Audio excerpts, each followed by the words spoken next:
પર્યુષણ જૈન સમાજનો સૌથી મોટો ઉત્સવ મનાય છે, એટલે જ તે પર્વાધિરાજ તરીકે પણ ઓળખાય છે. પર્યુષણ પર્વને પર્યુષણ પણ કહે છે. સમગ્ર રાજકોટના જૈન દેરાસરોમાં તપ, ત્યાગ અને આરાધનાનો માહોલ પર્યુષણ પર્વમાં જોવા મળે છે. પર્યુષણ પર્વ દેરાસરોને રંગબેરંગી રોશનીના શણગાર અને સુશોભનથી સજાવવામાં આવ્યા છે.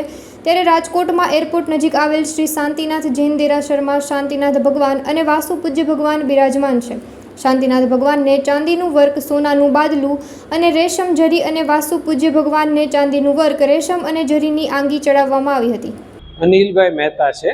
પર્યુષણનો અત્યારે અમારે જૈન લોકોમાં બહુ મહત્ત્વ હોય છે અને અત્યારે આ એરપોર્ટ વિસ્તારનું આ શાંતિનાથ જિનાલય છે.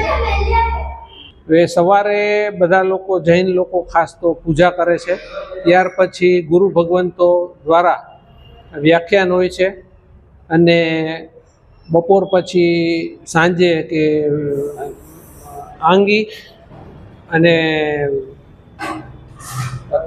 પ્રતિક્રમણ હોય છે. શાંતિનાથ દેરાસરમાં બાદલો, ચાંદીનો વરખ, રેશમ અને થોડા ફૂલની આંગીઓ હોય છે ખાસ. એ જનરલી બધા લોકો ખાસ એ જોતા હોય છે કે વર્ષની અંદર ઘણા દિવસો દેરાસર ના આવતા હોય, પણ પર્યુષણના દિવસોની અંદર ખાસ દેરાસર જવું જેથી કરીને ધર્મનું કાર્ય કરી શકાય.